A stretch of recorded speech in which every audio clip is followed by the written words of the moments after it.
कोई बात नहीं, अपडेट कर लेंगे। स्टार्ट हो गई? यस। चलो हम लोग बात करते हैं लास्ट टर्म पर, ठीक है। लास्ट टर्म पर हम लोगों ने जो बात करी थी वो हम लोगों ने देखो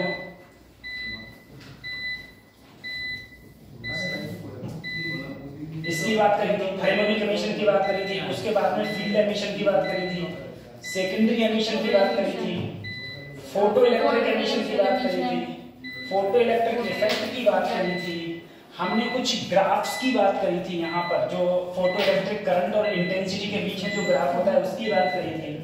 हम लोगों ने लास्ट टाइम पर वर्क फंक्शन की बात करी थी, ठीक है। वर्क फंक्शन के साथ में हम लोगों ने स्टॉपिंग पोटेंशियल की बात करी थी, कुछ और जो ग्राफ्स हैं इन ग्राफ्स की भी बात करी थी। अब हम लोग अगले बात करते हैं इससे।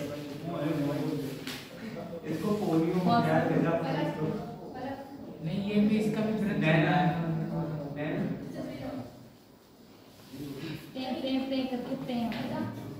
इधर से नीचे से, यहाँ से अब ठीक। फाइल में जाओ, फाइल में जाके प्रेजेंटेशन, ठीक है।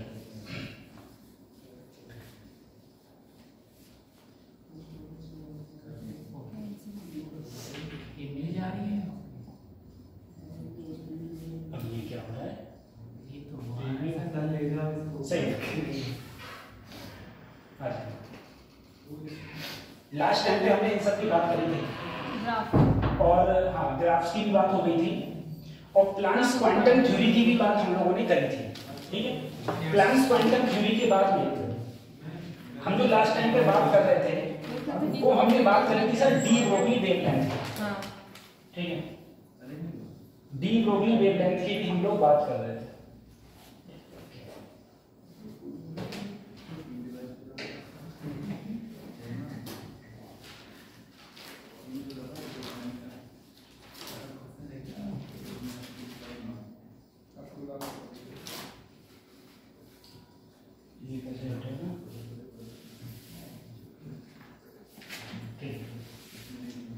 अब देखो सर डी ब्रोगली वेवलेंथ पे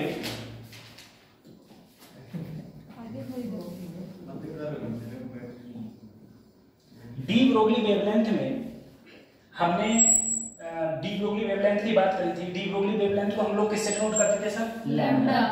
लैम्डा बराबर क्या होता था? h upon p। h upon p।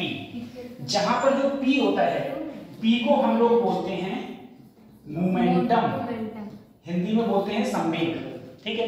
हमने तुमसे कहा था कि डी ब्रोगली वेवलेंथ में हम लोग कैसे यूज करेंगे। तो सबसे पहले मैंने तुमसे कहा था फोटॉन्स होते हैं मेरे पास में और फोटॉन्स का मास क्या होता है? जीरो। अगर किसी भी चीज का मास ही जीरो है, फोटॉन्स का मास ही जीरो है, तो हम लोग ये कहते थे कि इसका मतलब ये है कि उसमें हम p बराबर mv नहीं लगा सकते। क्यों? क्योंकि मास ही क्या हो गया? जीरो। तो मोमेंटम क्या होगा? जीरो। लेकिन फोटॉन्स का मोमेंटम जीरो होता ही नहीं, फोटॉन्स का मोमेंटम जीरो नहीं होता है, ठीक है। तो हमने वहां पर मोमेंटम के लिए अलग फार्मूला लिखा था। हम यहाँ पर डी ब्रोगली वेवलेंथ हम बात कर रहे हैं, उसमें हम वो पार्टिकल्स लेते हैं जो वेरी स्मॉल पार्टिकल होते हैं, बहुत ही ज्यादा स्मॉल, यानी कि छोटे पार्टिकल होते हैं। उन स्मॉल पार्टिकल्स को हम लोग इसमें लेते हैं। जैसे स्मॉल का मतलब जैसे इलेक्ट्रॉन हो गया, प्रोटॉन हो गया, न्यूट्रॉन हो गया, इनका मास क्या होता है? बहुत कम। तो उसकी जगह पर हम लैम्डा बराबर h अपॉन p करते थे। हमने कहा था ये सब मैं बता चुका था। p बराबर सर मेरा क्या होता है? mv, ये भी मैं बता चुका था। फिर मैंने तुमसे कहा था लैम्डा बराबर h अपॉन p की जगह रख देना mv। उसके बाद में मैंने एक रिलेशन भी निकलवाया था, काइनेटिक एनर्जी का रिलेशन और मोमेंटम की टर्मिनोलॉजी में रिलेशन था। वो रिलेशन मेरा आया था h बटे under root 2m kinetic energy. मैंने कहा काइनेटिक एनर्जी को तुम EV भी लिख सकते हो, यानी कि यहाँ पर रहेगा 2mEV, ठीक है। अब सब क्वेश्चंस आएंगे तो क्वेश्चंस को हम लोग करेंगे कैसे, हम लोग इसमें कंफ्यूज हो जाते हैं। देखो अगर तुम्हें क्वेश्चन में वेलोसिटी पता होगी, कोई भी पार्टिकल है उसकी वेलोसिटी पता है, तो लैम्डा बराबर h बटे mv ये रखोगे। अगर तुम्हें किसी क्वेश्चन में काइनेटिक एनर्जी पता होगी तो लैम्डा बराबर h बटे under root 2m kinetic energy ये रखेंगे। अगर तुम्हें किसी भी उसमें वोल्टेज पता होगा, अगर वोल्टेज बता दिया, ई का मान सबको पता होता है, कहते हैं छोटे से बच्चे को भी 1.6 × 10⁻⁹ ठीक है। अगर इलेक्ट्रॉन की बात आएगी तो तुम मास भी इलेक्ट्रॉन का इसमें रख सकते हो, या इलेक्ट्रॉन का मास करके तुम लोग ऐसे बता सकते हो क्या होता है। अच्छा अब देखो, अगर मैं एक ये वोल्टेज के टर्मिनोलॉजी में आंसर मान लैम्डा बराबर एक है तुम्हारा h बटे √2m EV, √2m EV। ये जरा इसको हम लोग देखें, अगर हम लोग इसको देखें तो देखो इसमें अब देखो, अगर मैंने सारी की सारी वैल्यूज की जगह पर यहां पर देखो, जैसे अभी मैंने कहा लैम्डा बराबर h बटे √2m EV, यही तो था सर मेरा। Yes sir. अगर तुमसे क्वेश्चन में डायरेक्ट तुमसे कह दिया जाए कि मान लो तुम्हारे पास वोल्टेज दे रखा हो, उसने कहा 16 वोल्टेज 16 वोल्टेज तुम्हें दे रखा है, और तुमसे पूछ लिया बताओ लैम्डा क्या होगा, ठीक है, डी ब्रोगली वेवलेंथ क्या होगी, तो लैम्डा कैसे निकालोगे। तो देखो मैंने क्या किया, देखो h की वैल्यू रखी, h मेरा प्लैंक कांस्टेंट है, ये वैल्यू मैंने h की रख दी, 2 रख दिया, मास ऑफ इलेक्ट्रॉन रख दिया, यहाँ पर चार्ज रख दिया, और ये रख दिया b तो मेरा होता ही होता है। अगर मैं इन सबको सॉल्व करूंगा तो मेरा जो आंसर आता है वो आता है लैम्डा बराबर 12 यानी कि 12.27 बटे √b एंगस्ट्रॉम। जैसे मैंने कहा मान लो मेरे पास में एक इलेक्ट्रॉन है, वो एक जगह से दूसरी जगह मूव कर रहा है, अगर दो प्लेटों के बीच में जो वोल्टेज है ना, वो कह दिया मैंने मान लो 16 वोल्ट है, 16 वोल्ट है, बताओ जो यहां से इलेक्ट्रॉन मूव करके इधर गया है तो उसका वेवलेंथ क्या होगा, उसका लैम्डा क्या होगा। तो लैम्डा बराबर 12.27 बटे √b एंगस्ट्रॉम। अब हम यहां पर अगर लगाएंगे लैम्डा बराबर 12.27 और b की वैल्यू 16 और 16 का अंडर रूट क्या हो गया 4, इसको 4 से बाहर कर दो, इतने एंगस्ट्रॉम उसकी क्या होगी लैम्डा होगी, यानी कि लैम्डा की वैल्यू उसकी ये हो जाएगी, ठीक है, लैम्डा की वैल्यू ये हो जाएगी। अच्छा हम लोग ये बात जानते थे ना लैम्डा बराबर क्या होता है h/p। ये तो मेरा किसके लिए है, ये मेरा सिर्फ इलेक्ट्रॉन के लिए है, इससे पहले मैं ये बात बता चुका हूं, ये सिर्फ मेरा इलेक्ट्रॉन के लिए है। अगर मैं इलेक्ट्रॉन के अलावा कोई और चीज अगर ली जाए, जैसे मान लो इलेक्ट्रॉन के अलावा भाई मेरा कोई छोटा पार्टिकल इलेक्ट्रॉन ही थोड़ी नहीं है, मेरा कोई छोटा पार्टिकल प्रोटॉन भी है, मेरा कोई छोटा पार्टिकल न्यूट्रॉन भी है, और कोई अल्फा पार्टिकल भी क्या होता है स्मॉल पार्टिकल्स में आता है। तो वही सब क्वेश्चन यहाँ पर भी है। जैसे मान लो अगर मैं प्रोटॉन के लिए भी लूं, सर लैम्डा का फार्मूला तो यही था मेरा h बटे √2m EV, यही तो था मेरा। Yes sir. ये रखने हो रहा है, ठीक है। अगर मैं h की वैल्यू इन सब की वैल्यू, अब यहाँ पर मास ऑफ क्या रखा जाएगा प्रोटॉन रखा जाएगा, मास ऑफ प्रोटॉन, ठीक है, मास ऑफ प्रोटॉन रखोगे और e की वैल्यू रखोगे तो जो तुम्हारा लैम्डा का आंसर आएगा, यानी कि लैम्डा की जो वैल्यू आएगी वो आएगी 0.286 बटे √b। अगर ड्यूट्रॉन होगा तो वैल्यू ये आएगी, अल्फा पार्टिकल्स होगा तो मेरी वैल्यू ये आएगी। तो तुमको क्या याद करना है कि कोई भी किसी भी पोटेंशियल के अंदर अगर इलेक्ट्रॉन मूव करेगा तो डी ब्रोगली वेवलेंथ का जो फार्मूला होगा वो 12.27 बटे √b एंगस्ट्रॉम, ठीक है।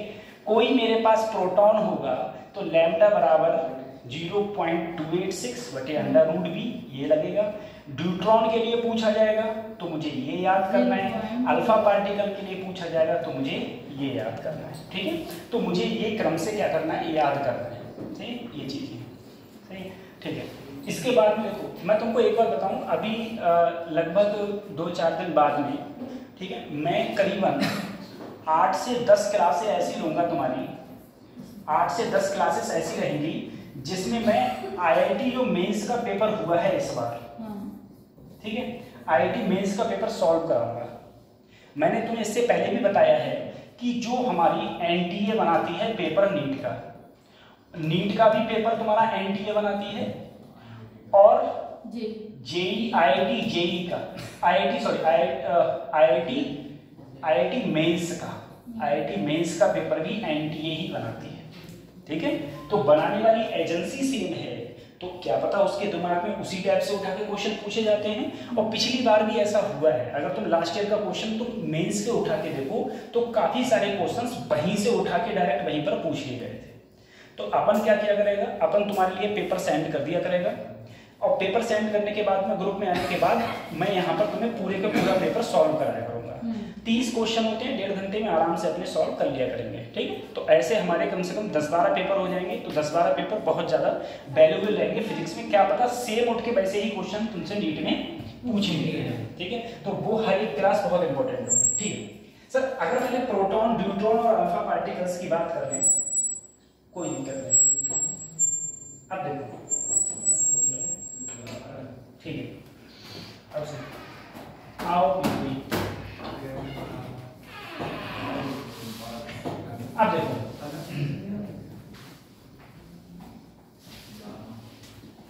उसके बाद में आपको याद रखना है, ठीक है सर। अल्फा पार्टिकल की बात हो गई, बीटा पार्टिकल की बात, अल्फा पार्टिकल की और अल्फा की बात हो गई, इलेक्ट्रॉन की हो गई, प्रोटॉन की हो गई, इन सब की बात हो गई, ठीक है। मैंने कहा कुछ मेरे पास में ऐसे अनचार्ज पार्टिकल भी होते हैं। अनचार्ज पार्टिकल मतलब जिनके पास में चार्ज नहीं होगा।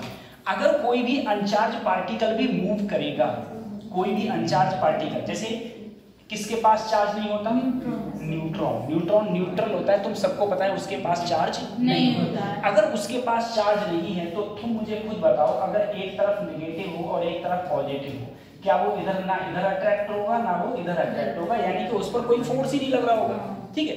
अब उस पर कोई फोर्स नहीं लग रहा है, लेकिन अगर वो मूव कर रहा है, अगर वो मूव कर रहा है तो उसके पास में कुछ ना कुछ तो उसका लैम्डा होगा ही होगा भाई, डी कुछ ना कुछ तो उसकी डी ब्रोगली वेवलेंथ होगी। तो उसके लिए जो फार्मूला होता है वो तुम्हारा ऐसे 0.286 × 10⁻⁻10, या फिर ऐसे याद करो खाली 0.286 बटे √E। ये E क्या है, तुम्हारी एनर्जी है, E है, E तुम्हारी एनर्जी है। और एनर्जी किस में दी हुई है यहाँ पर, इलेक्ट्रॉन वोल्ट में, ये बात ध्यान रखना, इलेक्ट्रॉन वोल्ट में।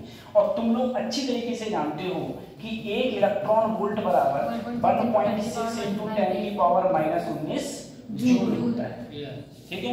ऐसे कर देंगे तो हमें ये आएगा। अच्छा, उसके बाद में देखो हम लोगों ने थर्मल पढ़ी थी, तो थर्मल में हमने पढ़ी थी KTG, kinetic theory of gases, ठीक है, केटीजी पढ़ी थी।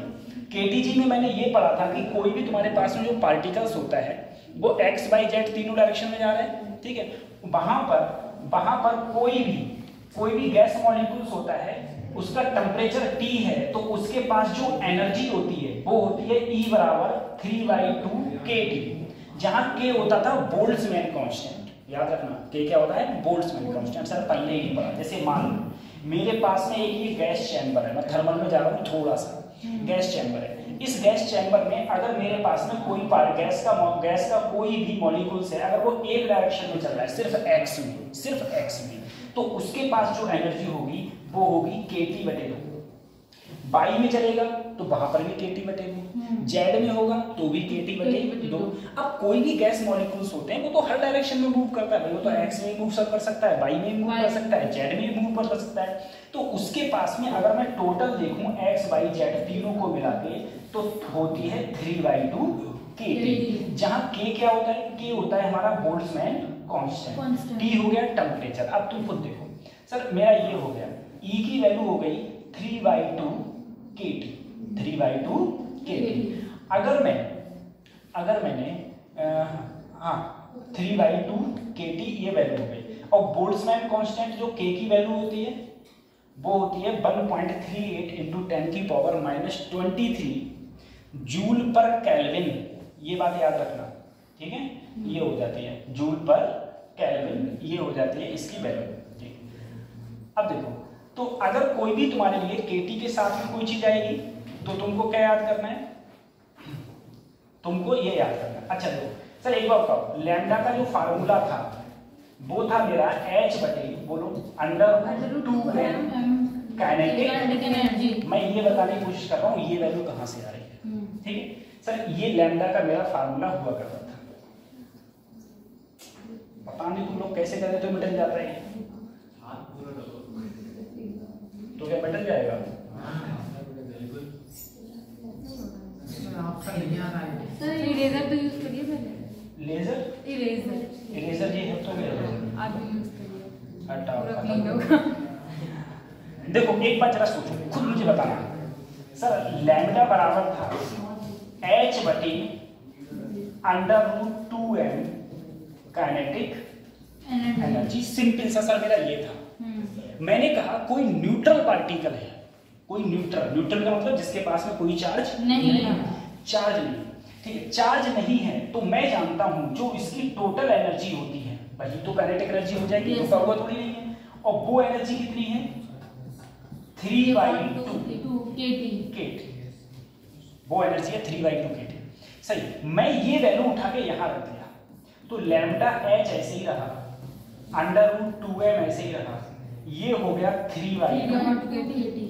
तुमसे 2 कट गया तो क्या मेरे पास यही ऑप्शन आ गया? यानी कि तब डी ब्रोगली वेवलेंथ ये तुम्हारा फार्मूला हो जाएगा। ठीक है, और अगर मैं यहां पर सब वैल्यू रख दूं, m क्या है? Mass of neutron, mass of neutron. Neutron का मास पता है पांडे जी कितना होता है? बताओ, अभी फोन लगा रहे हैं तुम्हारे पापा को, नहीं तो नंबर हमारे पास है।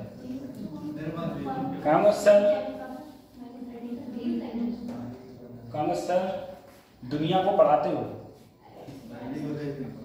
और केमिस्ट्री की बात नहीं पता है, ठीक है। 1.6 × 10⁻⁻27 kg, ठीक है, ये होता है -27, ठीक है सर। अब देखो बच्चों, मैं ये m की वैल्यू रख दिया, k की वैल्यू रख दिया, h की वैल्यू रख दिया, तो मेरा जो आंसर आता है वो आता है 25.17 बटे √T एंगस्ट्रॉम। सही है। अब एक बात याद रखना, तुम ये बात नोट कर लेना, नीट का जो अभी पेपर आ रहा है 24 में, उस 24 के पेपर में डी ब्रोगली वेवलेंथ से एक क्वेश्चन तुम्हारा रहेगा और ज्यादातर जो चांसेस हैं वो देखना वो इसी से पूछा जाएगा। लैम्डा थर्मल न्यूट्रॉन के लिए 25.17 एंगस्ट्रॉम बटे √T। अगर तुम्हें ये फार्मूला पता है तब तो तुम क्वेश्चन कर पाओगे, और तुम्हें फार्मूला नहीं पता है और तुम सोचो कि हम यहां से ये फार्मूला निकालें और यहां पर वैल्यू रखें तो निकालें, तो 5 मिनट खत्म कर दोगे। उससे अच्छा है क्वेश्चन ही मत करना। सही है, 5 मिनट खत्म करने से अच्छा क्या है, क्वेश्चन ही मत करो भाई, अगले बढ़ो, काहे दिक्कत ले रहे हो। तो मेरे कहने का मतलब है कि ये वैल्यूज अगर तुमको याद रहेंगी तभी आप क्वेश्चन कर पाओगे, अदरवाइज क्वेश्चन सवाल ही पैदा नहीं होता, किसी प्रकार से तुम कर पाओगे। ठीक है, ये मैं सारी पीडीएफ भेज दूंगा आपको, लिखने की कोई जरूरत नहीं है।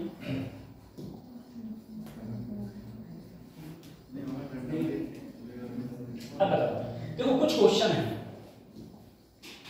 सिंपल क्वेश्चन है, चाहे तुम देखो।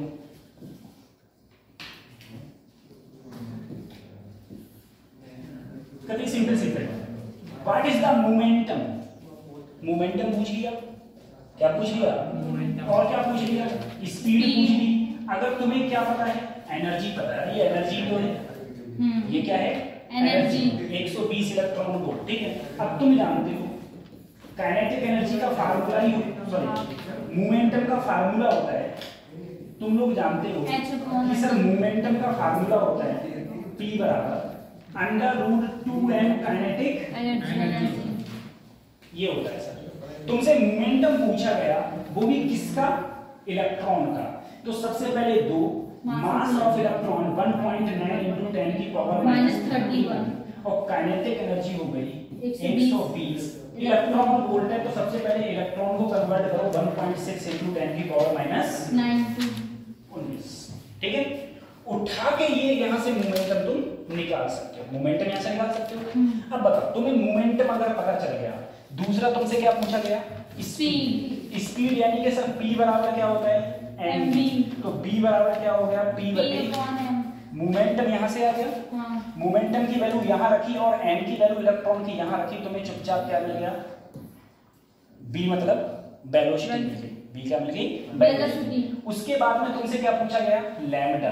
डी ब्रोगली वेवलेंथ पूछेगी। मुझे बताओ लैम्डा इलेक्ट्रॉन के लिए, किसके लिए? इलेक्ट्रॉन के लिए। पीपी बताओ इलेक्ट्रॉन के लिए डी ब्रोगली वेवलेंथ में सर फार्मूला क्या होता था? बता दो। 12.27 बटे अंडर रूट बी साथ में एंगस्ट्रॉम। ये तो बी के लिए होता था, लेकिन सर यहाँ तो मुझे काइनेटिक एनर्जी पता है। यहाँ क्या पता है?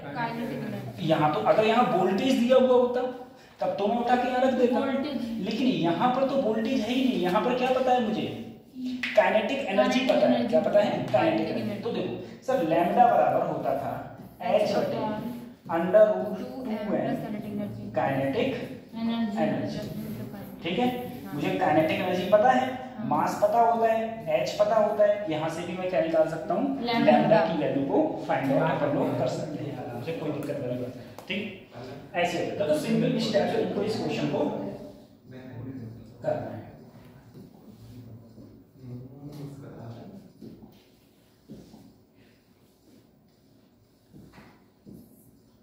अगला क्वेश्चन। अब देखो इसमें तुम्हें क्या है क्वेश्चन में? काइनेटिक एनर्जी इलेक्ट्रॉन की दे रखी है। सिंपल सा क्वेश्चन, काइनेटिक एनर्जी दे रखी है 5 इलेक्ट्रॉन वोल्ट। h की वैल्यू पता है, h सब कुछ तो तुम्हें पता है। तुमसे क्या पूछा है? लैम्डा पूछा है। क्या पूछा है? लैम्डा। अरे बताओ है ही क्या सर? h बटे under root 2n kinetic energy. h की वैल्यू बोलो 6.6 into 10 की पावर माइनस 34। n की value mass of electron 1.6 into 10 की सॉरी 9.1 होता है। 9.1 into 10 की पावर माइनस 31 9.1 into 10 की पावर माइनस 31 माइनस 30।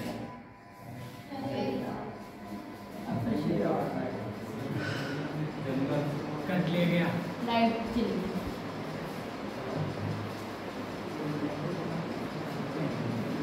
अब गर्मी से निजात मिली। पांडे जी कह रहे होंगे अब थोड़ा अच्छा लगा ना पांडे जी? तुम्हें यहाँ गर्मी लग रही है तो मुझे एक बात बताओ, तुम्हें यहाँ गर्मी है तो तुम अपने पापा के बैच में कैसे पढ़ लेती हैं? बेटा 50 बच्चों की क्लास में 200 बच्चे बैठते हैं।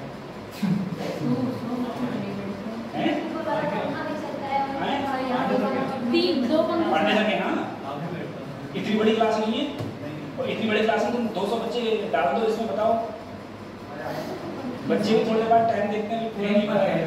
2-3 पंखे लगते हैं। वो पंखे भी गर्म हवा देते हैं। ये बात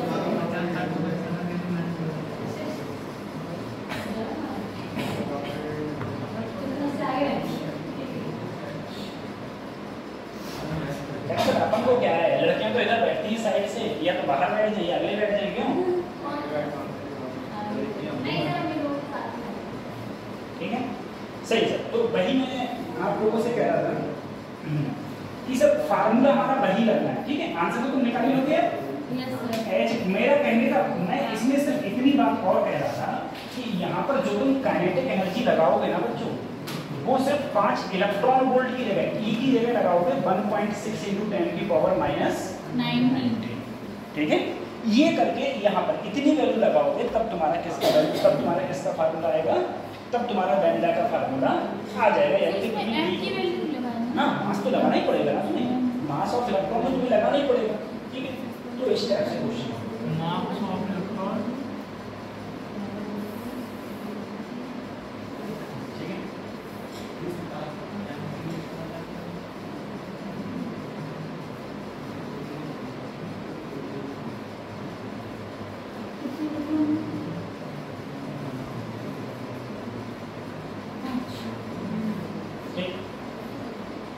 ये क्वेश्चन करना था। ठीक है, मैं 10 से देता हूँ, आप लोग करना क्वेश्चन कैसे होगा, सरल क्वेश्चन करना। उसके बाद देखो बच्चों, इससे भी क्वेश्चन पूछे जाते हैं। क्या? कॉम्पटन शिफ्ट या कॉम्पटन इफेक्ट। सिंपल सा, हाँ कॉम्पटन इफेक्ट। ठीक है, कॉम्पटन इफेक्ट से भी तुम्हारे क्वेश्चन पूछे गए हैं, पूछे भी जाते हैं। देखो अगर मैं कॉम्पटन इफेक्ट की बात करूं, एक ध्यान दो,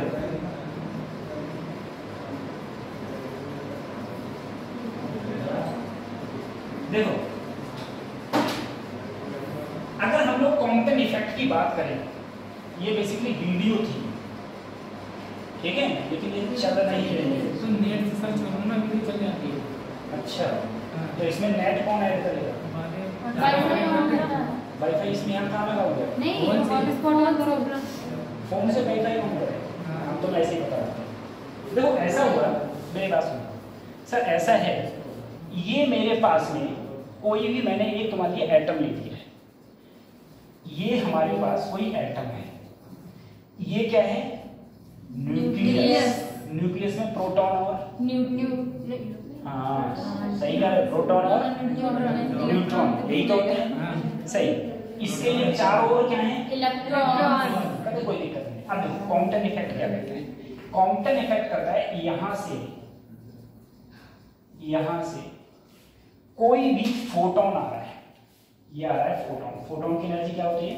h, ठीक है, कोई फोटोन आया, फोटोन आके मान लो फोटोन इससे टकराया, फोटोन जब इससे आके टकराएगा तो ये ऐसे निकल गया और फोटोन तुम्हारा ऐसे निकल गया, सही है, फोटोन ऐसे निकल जाता है। वही मैंने कहा। अब देखो यहाँ पर कोई एक इलेक्ट्रॉन था, जो मैंने इसी बता रखा है, इलेक्ट्रॉन था, कोई फोटोन आया, ये फोटोन आके टकराया इलेक्ट्रॉन से, उसके बाद में इलेक्ट्रॉन बेचारा इधर चला गया और फोटोन बेचारा इधर चला गया। अब जरा सोचो सर, अगर मैं तुमसे ये कहूं, अच्छा एक चीज और याद रखना, अगर तुमसे पूछा जाए कॉम्पटन इफेक्ट में कैसा कोलिजन होता है, तो याद रखना इनइलास्टिक कोलिजन होता है, इनइलास्टिक कोलिजन होता है, ये भी याद रखना, इनइलास्टिक कोलिजन होता है, ठीक है। दूसरी चीज, हाँ ये छोटी सी चीज है लेकिन पूछी जा सकती है, कौन सा कोलिजन होता है? इनइलास्टिक कोलिजन होता है। इधर देख लो, इनइलास्टिक कोलिजन होता है। अब जरा सोचना सर, एक बार बताओ, फोटोन जो था पहले, फोटोन जो पहले था उसके पास एनर्जी ज्यादा थी, टकराने के बाद उसने कुछ एनर्जी किसे दे दी? इलेक्ट्रॉन को। इलेक्ट्रॉन चला गया इधर, चला गया। इसका मतलब ये है पहले इसके पास हाई एनर्जी थी, अब इसके पास एनर्जी क्या है? कम, एनर्जी कम है। मुझे बताओ, एनर्जी कम तो लैम्डा ज्यादा, एनर्जी ज्यादा तो लैम्डा कम, एनर्जी ज्यादा हो गया तो लैम्डा तुम्हारा क्या हो जाएगा? कम हो जाएगा। एनर्जी ज्यादा हो जाएगी तो तुम्हारा लैम्डा तुम्हारा कम हो जाएगा, ठीक है, सही। अच्छा, जो यहाँ से अगर मैं इसे सीधे मानूं, ये जो एंगल है, ये जो एंगल, ठीक है, जैसे मान लो अगर मैं इसे सीधा मानता, ये जो एंगल है ये क्या कहलाएगा तुम्हारा? फाई, और इसे बोलते थे हम लोग थीटा, सही।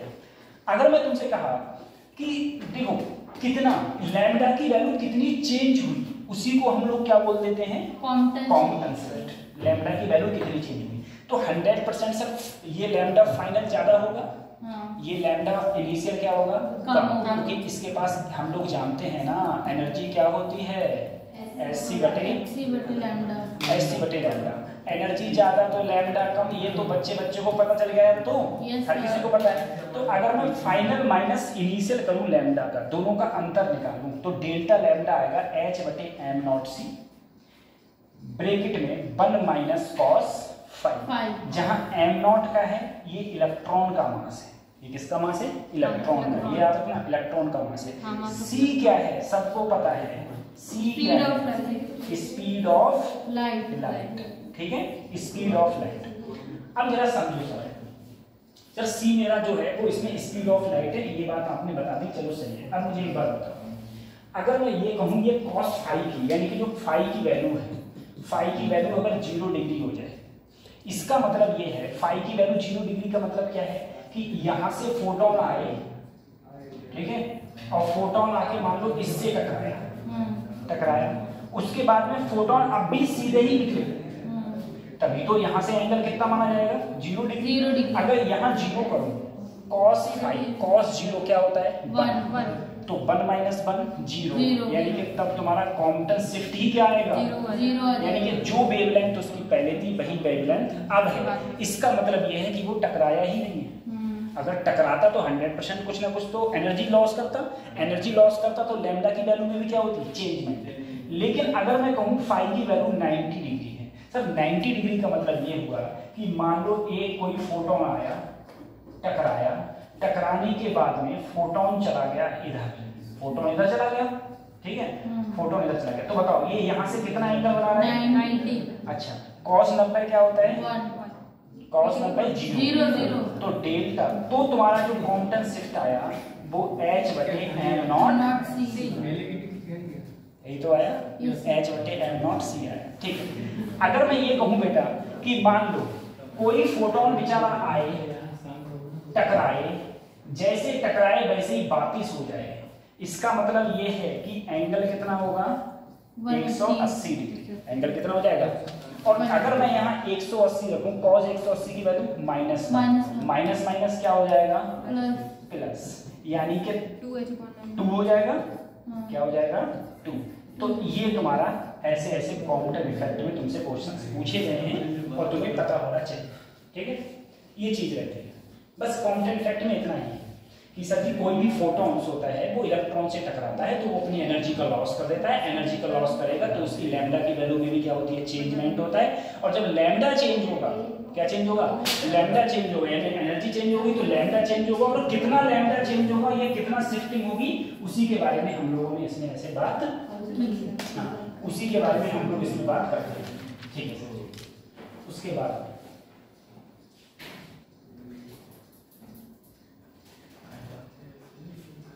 बाद देखो ये सब चीज भी हमने आपको पढ़ाई थी, इसमें अब हम लोग बात करेंगे। ये उस समय हमने रटवा भी दी थी तुमको, ध्यान दो, ठीक है, उस समय पढ़ाई थी और उस समय ये चीज आपको रट भी गई थी पूरी की पूरी कि कहां से क्या होता है क्या नहीं होता है।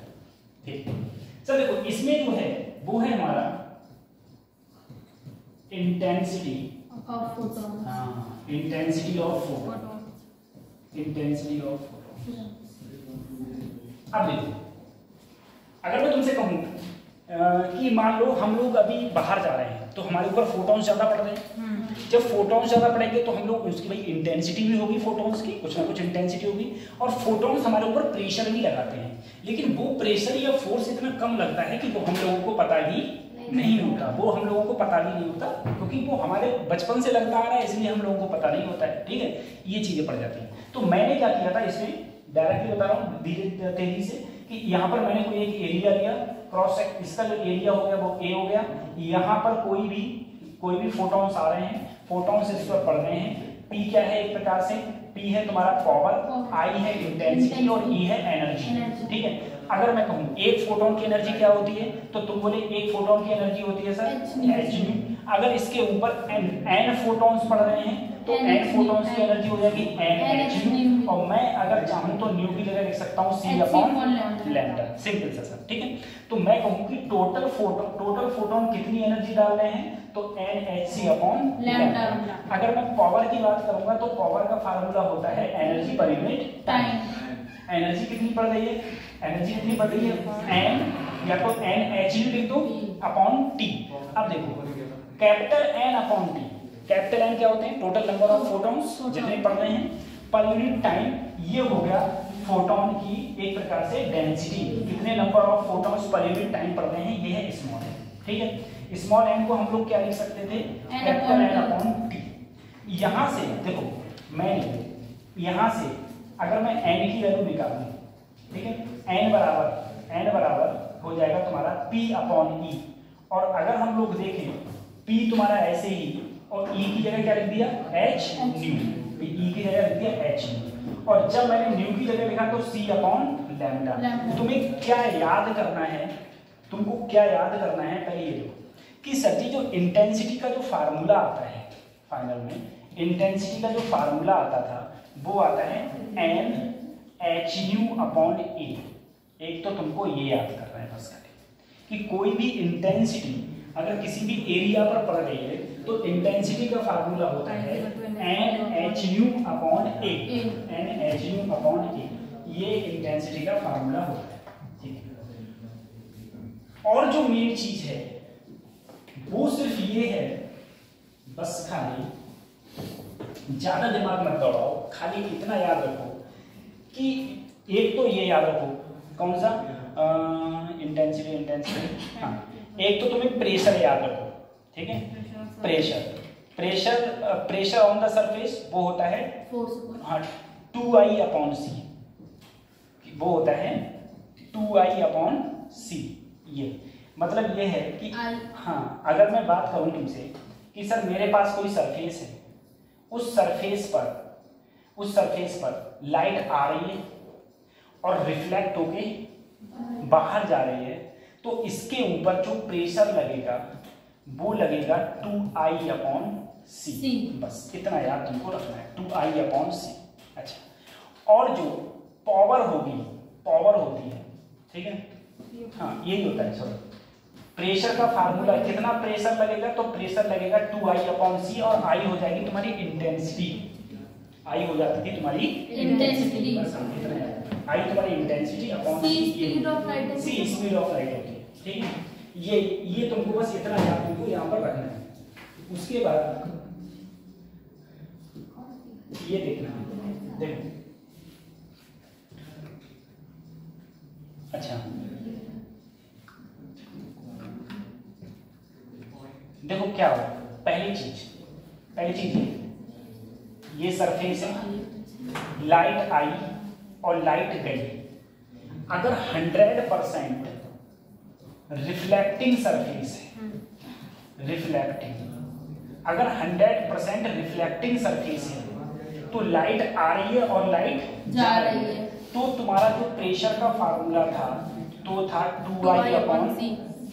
लेकिन अगर 100% एब्जॉर्बिंग सरफेस है, एब्जॉर्ब का मतलब है लाइट आ तो रही है लेकिन जा नहीं रही है, अगर नहीं जाएगी तो जो तुम्हारा प्रेशर का फार्मूला हो गया वो क्या होगा, I/c, ठीक है। तो प्रेशर I/c। दूसरी चीज, मान लो मैंने तुमसे कहा कि लाइट अगर ऐसे आए और ऐसे गई, जितना एंगल उसने यहाँ बनाया उतना ही एंगल मान लो यहाँ, ठीक है। आई और ऐसे निकल गई, तो जो प्रेशर का फार्मूला होगा वो होगा 2I/c। तो होगा कि आ भी रही है और जा भी रही है, साथ में क्या होगा, cos थीटा, साथ में क्या होगा, cos थीटा, ठीक है, cos थीटा होगा। अब एक बात और सोचो, सर लाइट आ तो रही है और कितने एंगल पर आ रही है, थीटा पर, लेकिन जा नहीं रही है, तब जो तुम्हारी प्रेशर का फार्मूला होगा सिर्फ I/c इंटू cos थीटा, ठीक है, I/c और cos थीटा। बस इतना ये फार्मूला तुम्हारा इसमें होगा, ठीक है। तो बस खाली तुमको इतना याद रखना है, बस इतना याद रखना है। पहली चीज 100% रिफ्लेक्टिंग हो तो 2I/c, 100% एब्जॉर्बिंग हो I/c, एक एंगल पर आए और एंगल पर जाए 2I/c cos थीटा। सिर्फ आए एंगल पर लेकिन जाए नहीं, तो सिर्फ I/c cos थीटा, ठीक है। सिर्फ इतना, बस ये तुमको ऐसे याद, हाँ ये सारी चीजें तुमको यहाँ पर याद करनी पड़ेगी।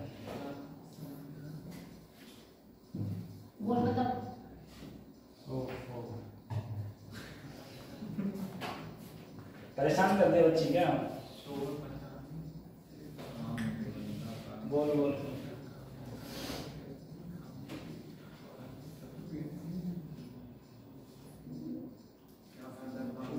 ठीक है क्या, हाँ मैंने तो लाल बीच में डाला कुछ चीजें। इसका मतलब ये है, ये बहुत शोर मचाने से नाम नहीं बनता है। काम ऐसा करो कि आपकी खामोशी भी अखबार में छप जाए। तुम लोगों ने बहुत से लोग देखे होंगे कि वो ज़्यादा बोलते ज़्यादा हैं, अपन ये तैयारी कर रहा है, अपन वो तैयारी कर रहा है, अपन इतना पढ़ रहा है, अपन उतना पढ़ रहा है, ठीक है, और उनसे कुछ नहीं होता। तुमने सुना होगा कि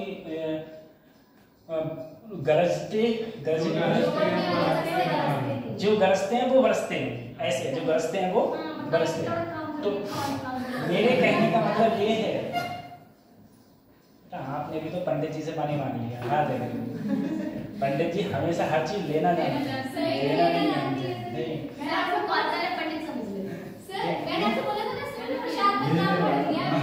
पंडित जी बोले कि बेटा पढ़ाई करने ठीक है। देखो ये मेरे कहने का मतलब ये है कि आप लोग जो भी मेहनत कर रहे हो ना वो साइलेंटली मेहनत करो और मेहनत करते रहो, कंटिन्यू करते रहो। क्योंकि अगर तुम बोलोगे तो 4 लोग फिर डिस्टर्ब भी करेंगे। जिस दिन तुम्हारा सिलेक्शन हो जाएगा उस दिन दुनिया को खुद पता चल जाएगा, ठीक है। सिलेक्शन के बाद सबको पता चल जाएगा, फिर कोई दिक्कत नहीं है। लेकिन अभी अगर तुम ज़्यादा चीख पुकार करोगे कि अपन ये तैयारी कर रहा है, वो तैयारी कर रहा है, अपन इतना पढ़ रहा है, अपन रात रात भर पढ़ता है, अपन तो सोता ही नहीं है, ठीक है। अगर तुम दोस्त यार किसी से ये बात बोलोगे या पड़ोसी से कोई ये बात बोलोगे तो उसको ये लगेगा, तो पहली बात तो तुम तैयारी कर नहीं रहे होगे, क्योंकि तैयारी कर रहे होगे तो तुम बोलोगे नहीं, ठीक है। तो अपनी चुप्पाचाप मेहनत करते रहो और मेहनत करते रहोगे, सफल हो जाओगे आराम से, कोई दिक्कत नहीं, ठीक है। सही है। अब हम लोग अपनी आगे बढ़ते हैं।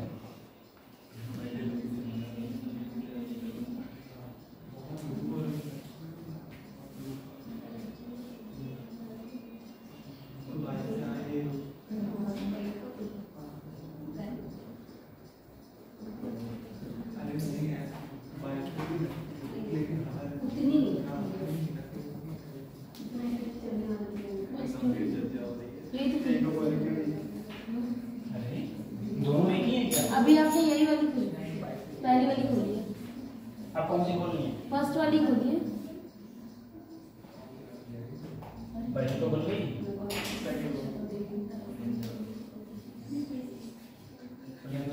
दोनों अपलोड तो नहीं कर दी? मुझे लगा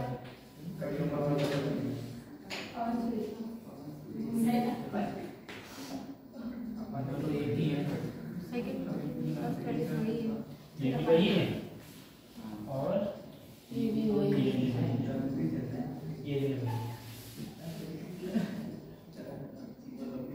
सही है। और नहीं और एक ही अपलोड कर देना, आप अपने में डाल देना। बताइए सर।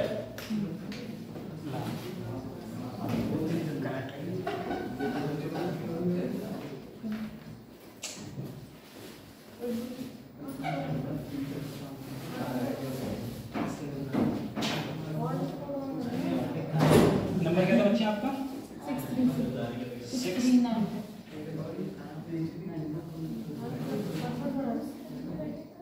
5223 है। 35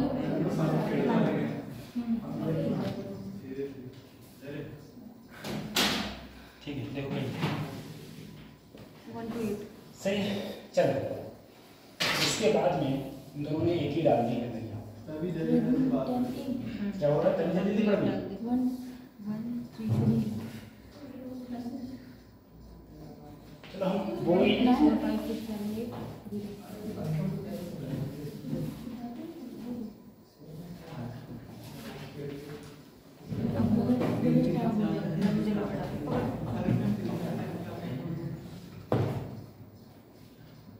से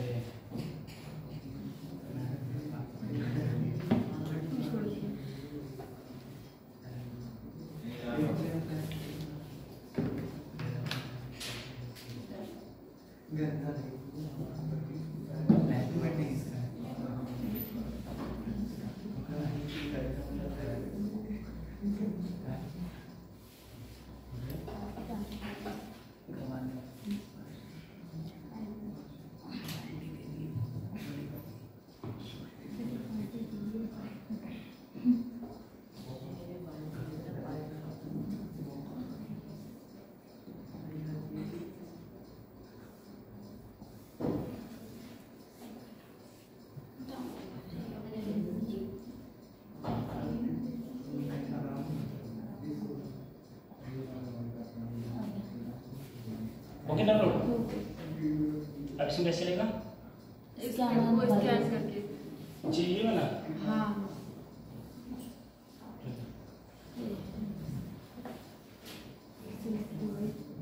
गर्मी बहुत पड़ रही है।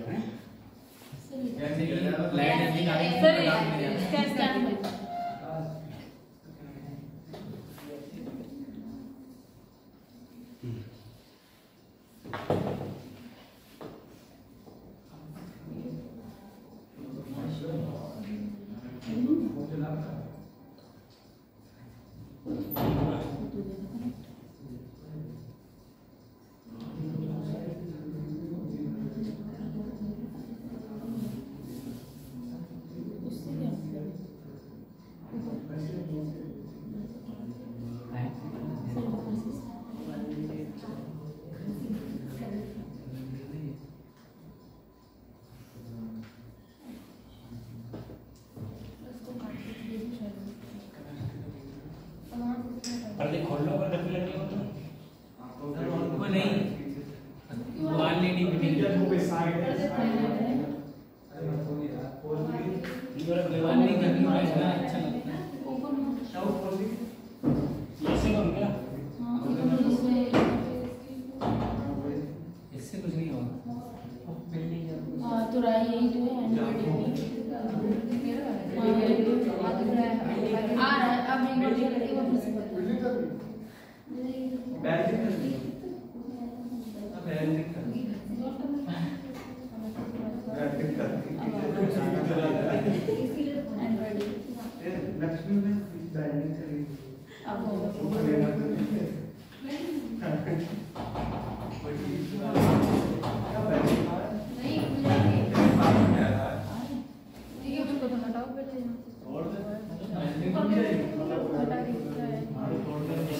नहीं वो अपने आप ही कनेक्ट लेकिन हो नहीं रहा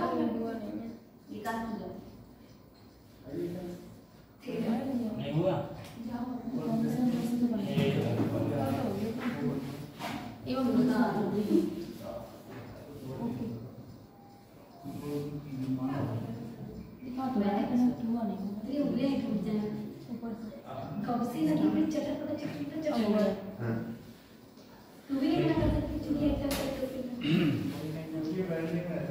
बैटिंग हुई है? चलो पढ़ते हैं।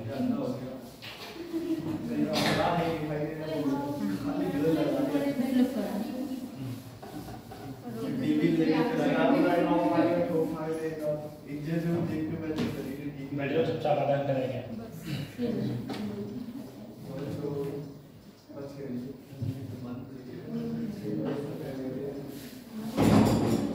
ठीक है चलो।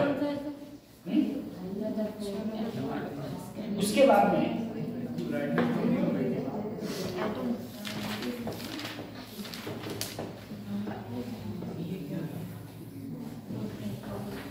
रदरफोर्ड अल्फा स्कैटरिंग एक्सपेरिमेंट, ये जो मॉडल है, देखो ऐसा करेंगे हम लोग। मैं आपको हाँ सब देता हूँ, पढ़ा तो मैं पूरा चुका हूँ आप लोगों के लिए, ऐसा कुछ नहीं जो बचा नहीं, जो बचा है। और जो बचा है अगर आपको वो पढ़ना है ठीक है, तो वो भी अपन के पास ऑप्शन है, अपन बता देगा। मैं अगले दिन से जब मेरी क्लास होगी, अब 2 दिन की छुट्टी है मेरी, कल की छुट्टी है, टेस्ट है ठीक है, और तुम सभी लोग बच्चे कोशिश करना, मेरी बात सुनो, सभी लोग टेस्ट देने जरूर आओ ठीक है। मैंने तुम्हें कई रीजन बताए थे ग्रुप में, कभी सामने से नहीं बताया। पहला रीजन क्या होता है कि अगर तुम टेस्ट देने आते हो, एक तो टेस्ट बहुत कॉस्टली होता है समझे। अभी मैं तुमसे कहूँ छब्बा वाला तो पता चलेगा छब्बा ने कितने रुपये लगते हैं ठीक है। फिर दूसरा, यहाँ पर बैठ के जब तुम 3 घंटे कंटिन्यू टेस्ट देते हो तो आपको ये तो लगता है कि हाँ मैं पेपर दे रहा हूँ, ये चीज़ है। तो तुम 6-6, 7-7 लोग टेस्ट देने आते हो इतना, और तुम ऐसा भी नहीं है, तुम अगर टेस्ट का लेवल देखो ठीक है, क्योंकि सारे टेस्ट मैं ही बनाता हूँ, बायोलॉजी का ही मैं ही बना कर देता हूँ, केमिस्ट्री का तो मैं देता ही हूँ, और फिजिक्स का तो खैर बनाऊंगा ही। तो ये मेरी कहने का मतलब ये है कि तुम कोई भी पेपर उठा के देख लो, अगर तुम बायोलॉजी उठा के देखो ठीक है, बायोलॉजी तुम्हें ज़्यादा अच्छी समझ में आती है, तुम क्वेश्चन का लेवल देखो, क्वेश्चन का लेवल ऐसा रद्दी लेवल नहीं होता है कि बस वैसे उठाया और क्वेश्चन बना दिया। और मैं तुमसे कहा पेपर बनाने में बहुत दिमाग का यूज होता है। अगर मैं तुमसे कह दूँ कि जाओ 6ठे क्लास का जाओ पेपर बना दो, देखो यहाँ पर चेक करने में दिक्कत नहीं होती, ठीक है। यहाँ तो मेरे कहने का मतलब है, जब भी पेपर बनाया जाता है कोई भी, तो क्वेश्चंस कैसे रखने हैं उठा के, ऐसे रखे जाते हैं, और क्वेश्चंस ऐसे भी उठा के रखे जाते हैं कि जो कि तुम्हारी एनसीईआरटी में हो लेकिन तुम्हारी किसी किताब में ना हो, ठीक है। मतलब एनसीईआरटी में हो, लेवल भी हाई लेवल नहीं रहे, लेवल लो नहीं जाए, ठीक है, और वो तुम्हारी जैसे और भी जो 70 किताबें हैं उन किताबों में भी क्वेश्चन नहीं हो। मैं नहीं कहता कि सभी नहीं हो, 2-4 अगर होंगे तो उसमें कोई वैसे दिक्कत नहीं पड़ती, ये चीजें। तो मेरे कहने का मतलब ये है, जब पेपर इतने मेहनत से बनाया जाता है सब कुछ, तो आप लोगों को टेस्ट देने आना चाहिए। अब कर लीजिए टेस्ट किसको बता रहे हैं, 2 से 5 कल 2 से 5 टेस्ट है ठीक है। तो चुपचाप 2 बजे आ जाओ, 2 से 5 बता रहे हैं, हाँ 2 से 5 कल क्लास नहीं है ना, कल क्लास नहीं है, हाँ 2 से 5 तुम्हारा टेस्ट है, चुपचाप 2 बजे आओ ठीक है। थोड़ा लेट हो जाओ तब भी कोई दिक्कत नहीं है, आओ पेपर दो, पेपर देने के बाद सबमिट करो और फिर चले जाओ। और मैं आंसर की तुम्हारी वैल्यू देता हूँ, उसके बाद में तुम अपने आंसर की चेक कर लो। और जितने भी साथी जो आज नहीं आए उनसे भी करना, टेस्ट देने जरूर है, जरूर टेस्ट देने हैं, ये चीज़ होती है। अब देखो सर, तो हाँ मैं तुमसे ये कह रहा था कि अब जो हमारी नेक्स्ट क्लास होगी उसमें मैं तुम्हें सिर्फ जेईई मेंस के पेपर करवाऊंगा, ठीक है। इसके बाद में, आज के बाद में मेरी क्लासेस करीब 10 बची होंगी, 11, 12, 13, 14, 9 क्लासेस बची हुई, ठीक है। इन 9 क्लासेस में मैं आपके 9 आईआईटी मेंस के पेपर करा दूंगा। और जो ये आईआईटी मेंस के पेपर होंगे वो ये वाले होंगे जो अभी जो चले हैं, या तो इनमें से पेपर होगा, या जो इससे साल में 2 बार पेपर होता है ना, या इससे पहले जो फरवरी में हो चुका है पेपर, उन पेपरों में से होगा। पीडीएफ में आपको सेंड कर दूंगा, आप एक बार घर पे ट्राई कर लो।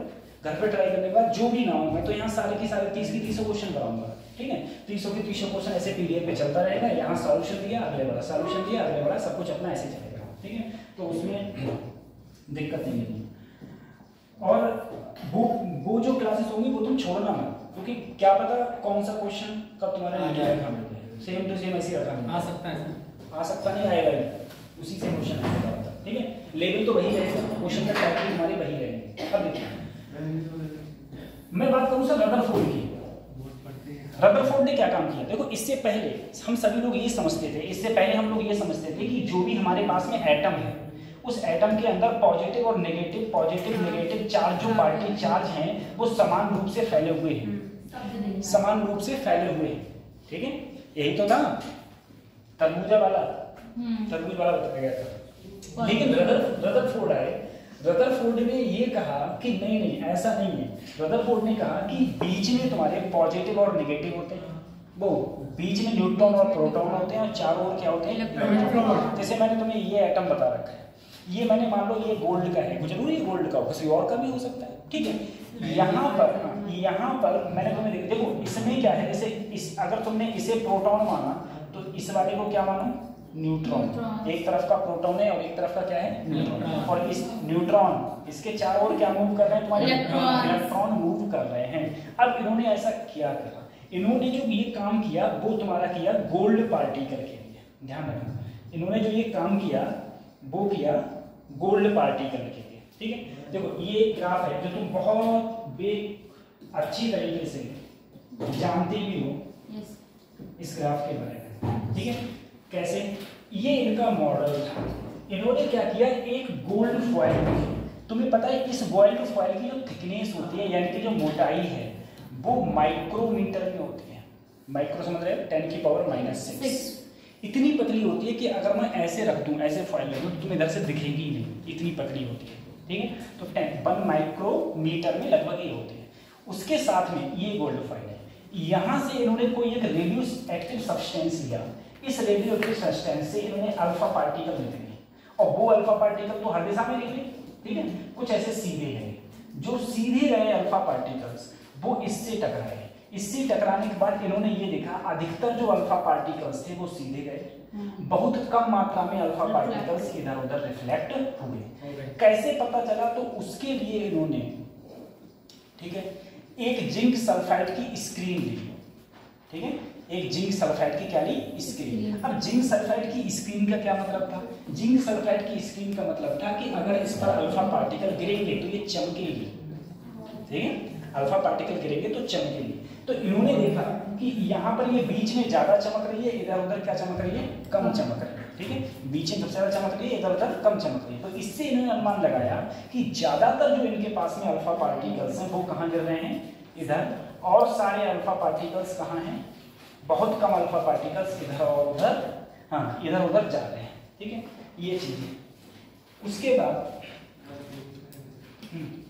इसका कुछ मैं ऑब्जर्वेशन बताऊं आपके लिए। एक चीज जरा सोचिए, देखो एक बात सोचो, एक बार जरा ये सोचो, मैंने कहा ये मेरे पास एटम है, एटम के बीच में इतने, ये हिस्सा मैंने बहुत बता दिया, ये भी हिस्सा मैंने बहुत बड़ा बता दिया, ठीक है। हमारा ये हिस्सा बहुत बड़ा बता दिया मैंने, ठीक है। इससे भी कम जगह में, अगर ये पूरा एटम है तो इलेक्ट्रॉन इतनी जगह में जो खाली जगह है, और ये बूंद का दिख रहा है, इसमें प्रोटॉन और न्यूट्रॉन्स है। अब मुझे बताओ कोई अल्फा पार्टिकल्स आएगा, अल्फा पार्टिकल आएगा तो 100% भाई सारी जगह तो खाली पड़ी है ना, वो तो सीधे जाएगा, सीधे जाएगा। बहुत एक का अल्फा पार्टिकल होगा जो इसके जस्ट बीच में पड़ेगा और वैसे ही कहाँ आ जाएगा, वापस हो जाएगा। कुछ अल्फा पार्टिकल्स ऐसे होंगे जो इसके इन्फ्लुएंस में हल्के से क्या हो जाएंगे, टर्न, हल्के से इसके इन्फ्लुएंस में टर्न हो जाएंगे, ठीक है, बहुत कम। बल्कि ज्यादातर मुझे अल्फा पार्टिकल्स कैसे मिलेंगे, सीधे जाते हुए मुझे स्क्रीन पर मिलते हैं। तो इससे ये बात निकली, इससे पहले जो ये लोग जानते थे कि पॉजिटिव और नेगेटिव हर जगह होते हैं, सब लोग ये जानते थे पॉजिटिव और नेगेटिव क्या होते हैं, हर जगह। इसमें इन्होंने कहा अगर हर जगह होते तो हर जगह स्कैटरिंग भी तो हो रही होती समान मात्रा में। लेकिन बोले कि इसका मतलब ये है कि अगर तुम्हें अधिकतर जो पार्टिकल्स हैं वो बिल्कुल सीधे मिल रहे हैं और एक दो पार्टिकल्स ही तुम्हारा रिबाउंड हो रहा है, यानी कि आ रहा है और वैसे ही जा रहा है, इसका मतलब ये हुआ बीच में पॉजिटिव है और चारों ओर क्या है, नेगेटिव। बीच में पॉजिटिव है, चारों ओर नेगेटिव। अब ये बात अच्छा पहले से ही पता थी कि जितना पॉजिटिव पार्टिकल्स होता है उतने ही पार्टिकल्स नेगेटिव भी होते हैं, मतलब जितना चार्ज पॉजिटिव है उतना ही चार्ज नेगेटिव है। तो रदरफोर्ड ने यही बोले कि जितना किसी भी एटम के अंदर बीच में पॉजिटिव होगा उतना ही चारों ओर क्या होगा, उतना ही चारों ओर नेगेटिव होगा। बिल्कुल सही है। कुछ बात इन्होंने कही कि most of the alpha particles pass through foil away undeflected. बहुत सारे अल्फा पार्टिकल हैं जो बिना डिफ्लेक्टेड हुए सीधे की सीधे निकल जाते हैं, ठीक है। वेरी फ्यू, अच्छा, some of them are deflected through small angle, बहुत कम होते हैं जो किसी छोटे से एंगल से भी निकलते हैं। Very few alpha particle about 1 in 8000, 8000 में से कोई एक अल्फा पार्टिकल्स ऐसा होता है जो लगभग कितना एंगल बनाता है, 90 डिग्री। 90 डिग्री का मतलब है सर ऐसे गया और ऐसे आ गया, ठीक है, इसने 90 डिग्री एंगल बनाया। Very few alpha particle return back, बहुत कम अल्फा पार्टिकल्स होते हैं जो रिटर्न होकर क्या आते हैं, वापस आते हैं, ठीक है। अच्छा, ये सब। अब सर देखो, मैंने कहा तुम मेरे से बोले कि सर, हाँ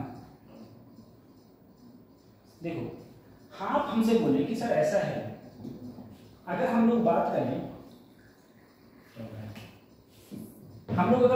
सर, देखो अगर मैं यहाँ से ये एंगल, ये है लाइन सीधी, यहाँ से देखो ये एंगल लिया मैंने थीटा, तो मैंने कहा मुझे थीटा, हर थीटा एंगल पर कितने नंबर ऑफ अल्फा पार्टिकल्स मिल रहे होंगे, तो n थीटा बराबर 1/sin की पावर 4 थीटा बाई 2। ये कहाँ से आया, ये ऑब्जर्वेशन से आया, ठीक है, ये ऑब्जर्वेशन से आया, ये कोई फार्मूला वैसे किसी ने ड्राइव नहीं किया है। तो मेरी कहने का मतलब ये है, मुझे खुद बताओ, अगर थीटा की वैल्यू 0 हो, थीटा की वैल्यू क्या हो, 0, अब जरा सोचना सर, साइन थीटा बाई 2 यानी कि 0/2, यानी कि साइन 0 और साइन 0 की वैल्यू 0।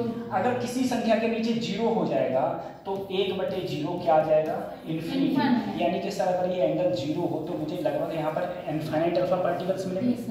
और जैसे जैसे ये एंगल बढ़ता जाएगा, एंगल बढ़ेगा तो साइन की वैल्यू बढ़ेगी, ठीक है। अगर साइन की वैल्यू बढ़ेगी तो ये वैल्यू क्या होती चली जाएगी, उसी हिसाब से धीरे धीरे नीचे आते आते ये क्या होती चली जाएगी, ये वैल्यू धीरे धीरे कम होती चली जाएगी। तो वही मैंने यहाँ पर इस वाले में यही चीज ली हुई है, ठीक है, ये चीज ली हुई है। कैसे कि n थीटा जो हो, n theta number of alpha particles तुम्हें कितने मिलेंगे, वो 1/sin की पावर 4 थीटा बाई 2 मिलेंगे। अगर मैं इसका अगले चल के ग्राफ की बात करूं, अगर हम लोग इसका ग्राफ देखें, इस टाइप से ये इसका ग्राफ रहता है। कैसे है ग्राफ, देखो सर, अगर मैंने कहा मेरा एंगल, ये वाला एंगल है, कौन सा एंगल, ये ऐसे आ रही थी, ठीक है, ये जो एंगल था वही ये एंगल है, और यहाँ पर ये है कितने नंबर ऑफ अल्फा पार्टिकल्स मुझे मिल रहे हैं, या स्कैटर्ड जो अल्फा पार्टिकल्स है, स्कैटर्ड का मतलब होता है आगे बढ़ के निकल रहे हैं, स्कैटर्ड हो रहे हैं या अपनी दिशा बदल रहे हैं, कितने पार्टिकल्स हैं। तो देखो अगर मैं 0 डिग्री एंगल पर गया तो मुझे सबसे, देखो ये इन्फिनिटी तरफ जा रहा है, कहाँ जा रहा है, ये इन्फिनिटी। और जैसे जैसे मैं एंगल बढ़ाते जाऊंगा वैसे वैसे ये वैल्यू क्या होती चली जाएगी, कम होती चली जाएगी, ठीक है। देखो 0 डिग्री पर इन्फिनिटी है, सर इसमें बढ़ रही है कम हो रही है। 0 डिग्री पर इंफिनिटी है, 20 डिग्री पर 10 की घात 5 करीब आ गए, ये आ गए। 40 डिग्री पर कम, 60 पर और कम, 80 पर और कम होते चले गए। ठीक है, ये कम होती हुई वैल्यू मेरी चली जाती है, यानी कि एंगल जैसे जैसे चेंज होगा, जैसे जैसे मेरा एंगल चेंज होगा वैसे वैसे वैल्यू ये चेंज हो जाती है। ठीक है, जैसे जैसे एंगल चेंज होता है वैसे वैसे ये वैल्यू चेंज होती है। ये ग्राफ था। उसके बाद अगला है हमारी क्लोजेस्ट अप्रोच। अब देखो क्लोजेस्ट अप्रोच क्या है। क्लोजेस्ट अप्रोच, और एक बात और याद रखना, जो भी मैं आपको पेपर दूंगा, जो भी हम आपको पेपर सॉल्व करने के लिए देंगे पर डे, और जो यहाँ सॉल्व होगा, तुम्हें मजा तभी आएगा जब तुम घर पे बैठ के पेपर सॉल्व करोगे। अगर तुमने घर पर पेपर भले आधे घंटा ही सॉल्व करो, लेकिन पूरा एक घंटे को पेपर सॉल्व करोगे। अगर तुमने घर बैठ के पेपर सॉल्व नहीं किया तो यहाँ पर खाली सोओगे बैठ के और कुछ नहीं होगा। ठीक है, क्योंकि तुमने पेपर सॉल्व किया नहीं है और फटाफट क्वेश्चन हो रहे होंगे, अगले बढ़ रहे होंगे, क्वेश्चन हो रहे होंगे, अगले बढ़ रहे होंगे। ठीक है, क्योंकि 30 क्वेश्चन होते हैं, 30 क्वेश्चन आराम से 1 घंटे में हो जाते हैं, 1 घंटे में हो जाएंगे, बहुत आराम से हम लोग करेंगे। लेकिन मैं थोड़े और धीरे धीरे करूँगा। ठीक है, बहुत धीरे धीरे, जिससे कि हमको 1.5 घंटे में वो पेपर सॉल्व करना है। इस टाइप से हम पेपर सॉल्व करेंगे। ठीक है, मैंने कहा आपसे डिस्टेंस ऑफ क्लोजेस्ट अप्रोच। अब ये क्या होता है? तो क्लोजेस्ट अप्रोच का मतलब ये हो गया, कोई भी मेरे पास में एटम है, उस एटम के बीच में मान लो न्यूक्लियस है। अब यहाँ से कोई अल्फा पार्टिकल आए, कोई बताएगा अल्फा पार्टिकल पर चार्ज क्या होता है? Positive. Alpha particle charge positive होता है या 2e होता है, ऐसे करो। देखो ये भी पॉजिटिव और ये भी पॉजिटिव। ये जैसे जैसे पास आएगा इसकी स्पीड क्या होती जाएगी? कम होती जाएगी। एक टाइम ऐसा आएगा कि इसकी स्पीड क्या हो जाएगी? 0। ठीक है, तो इसका न्यूक्लियस से जो ये डिस्टेंस बची, इस डिस्टेंस को ही हम लोगों ने क्या बोल दिया? क्लोजेस्ट अप्रोच, जैसे हम लोग R0 से डिनोट करते हैं। क्या हुआ? हुआ ये कि जो काइनेटिक एनर्जी थी अल्फा पार्टिकल्स के पास, वो टोटल की टोटल पोटेंशियल में बदल जाएगी, तभी तो ये रुकेगा। और हम लोग जानते हैं दो चार्ज का जो पोटेंशियल का फार्मूला होता है वो होता है K(Q1 Q2)R।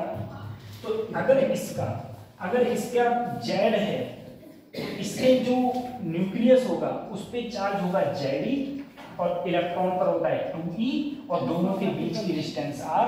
बेसिकली तुमको ये याद करना है, और अगर ये याद ना हो तो कोई दिक्कत वाली बात नहीं, कोई इंपॉर्टेंट ये है नहीं किसी प्रकार से। ठीक है, इंपॉर्टेंट नहीं है। ऐसे इम्पैक्ट पैरामीटर आता है।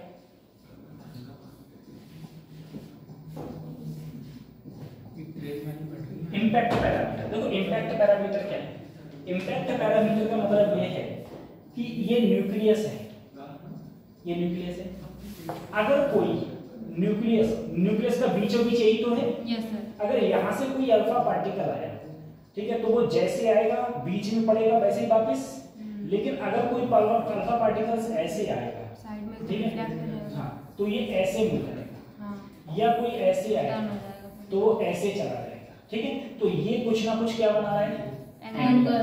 तो सेंटर से यहाँ तक की जो ये डिस्टेंस है, इसे ही हम लोग बोलते हैं इम्पैक्ट पैरामीटर या फिर बी।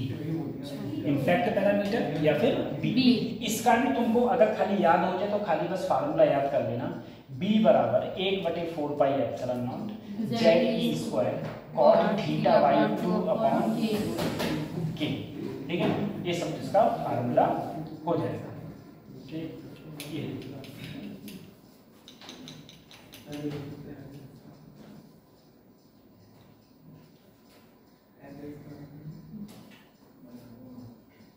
अच्छा,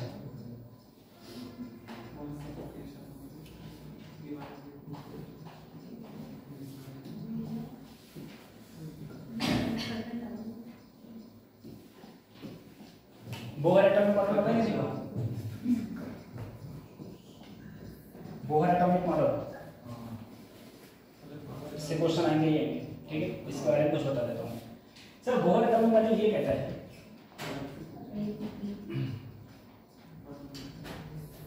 कि कोई भी इलेक्ट्रॉन किसी न्यूक्लियस के चारों ओर घूम रहा है, ठीक है, उसकी कुछ ना कुछ क्या होगी? रेडियस, उसकी कुछ ना कुछ क्या होगी, वेलोसिटी वेलोसिटी भी होगी और उसकी कुछ ना कुछ रेडियस भी होगी, ठीक है, कोई ना कोई रेडियस भी उसकी होगी। ये सब बात आई थी जहां पर रेडियस की हम वैल्यू निकालते थे और वेलोसिटी का फार्मूला निकालते थे। वो सब चीजें, रेडियस का फार्मूला, वेलोसिटी का फार्मूला, वो हम सब बोहर के एटॉमिक मॉडल से ही हम लोग निकाल पाते थे या बताते थे, ठीक है। ये था, चलो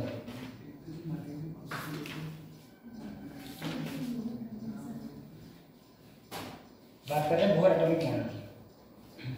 तो देखो बोहर एटॉमिक मॉडल में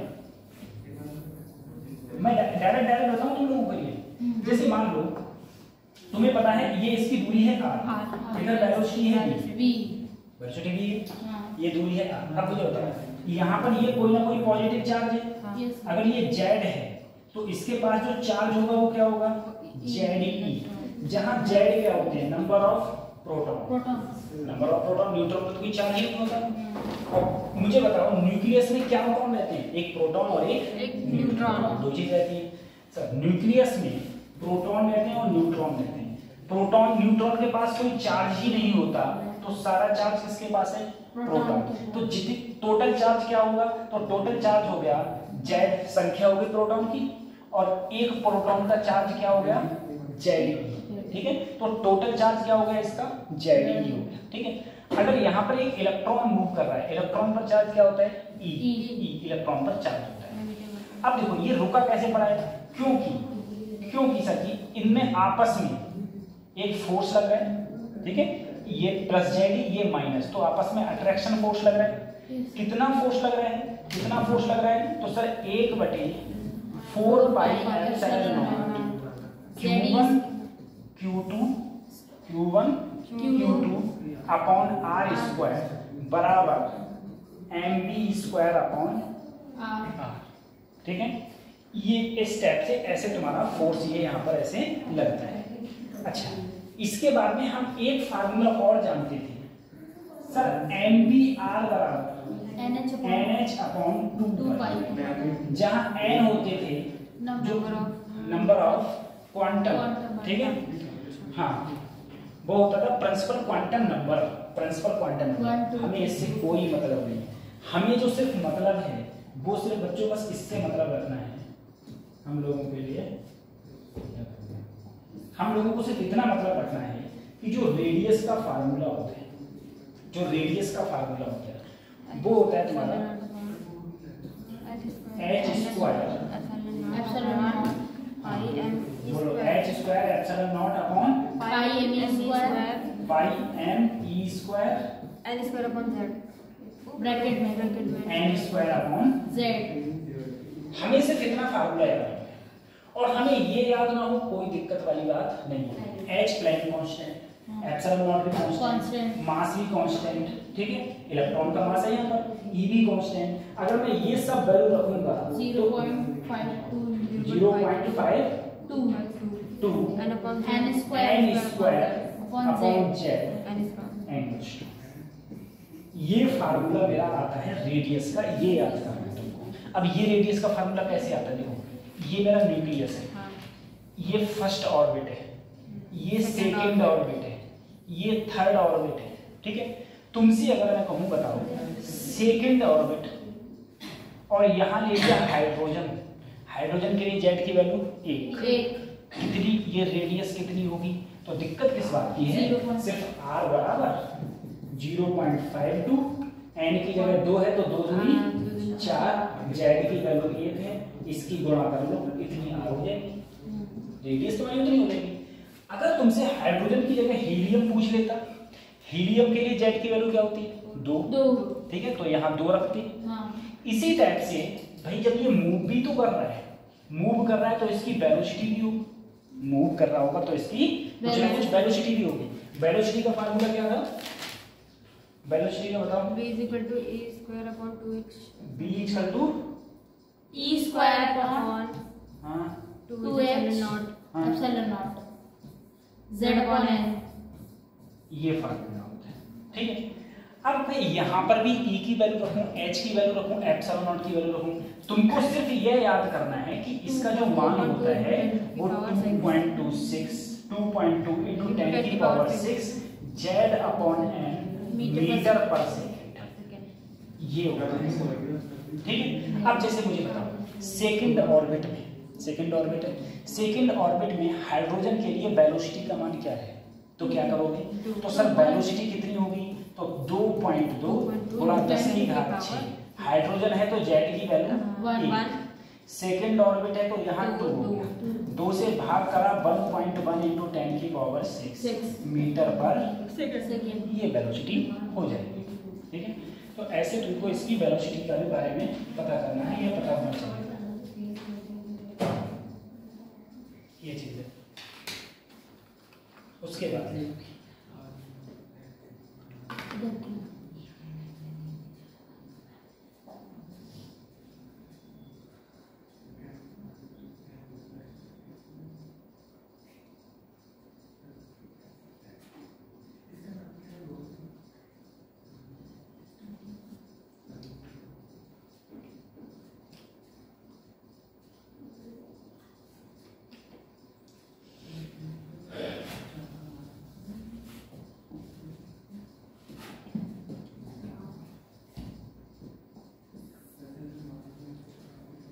उसके बाद में कुछ चीजें याद करो।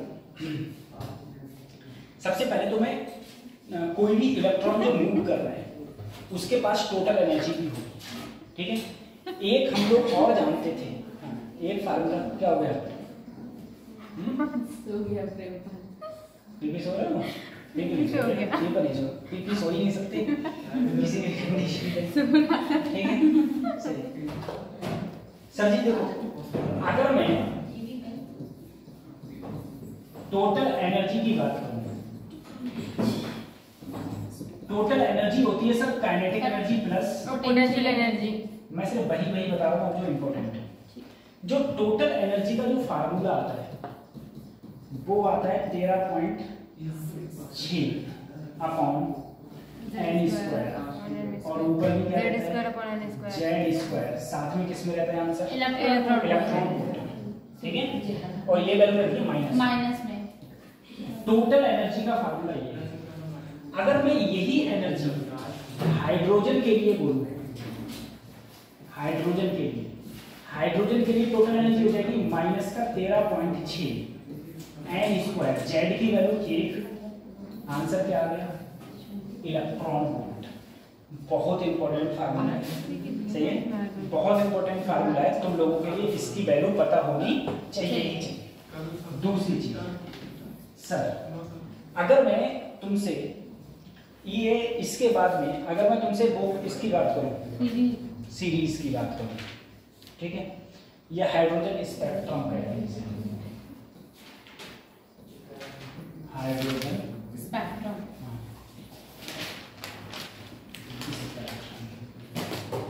देखो, अगर मैं हाइड्रोजन स्पेक्ट्रम की बात करूं, सबसे पहले जो नीचे रहता है इससे क्वेश्चन बहुत पूछे जाते हैं, ग्राउंड स्टेट, फिर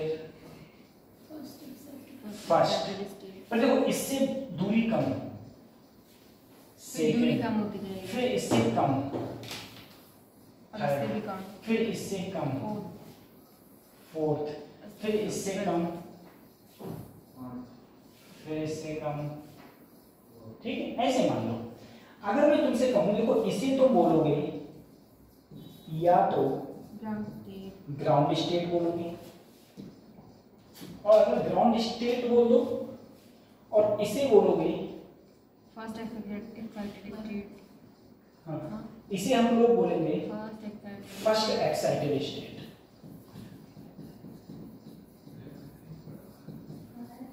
इसे बोलेंगे सेकेंड एक्साइटेड, इसे थर्ड एक्साइटेड, इसे फोर्थ, फिर सिक्स।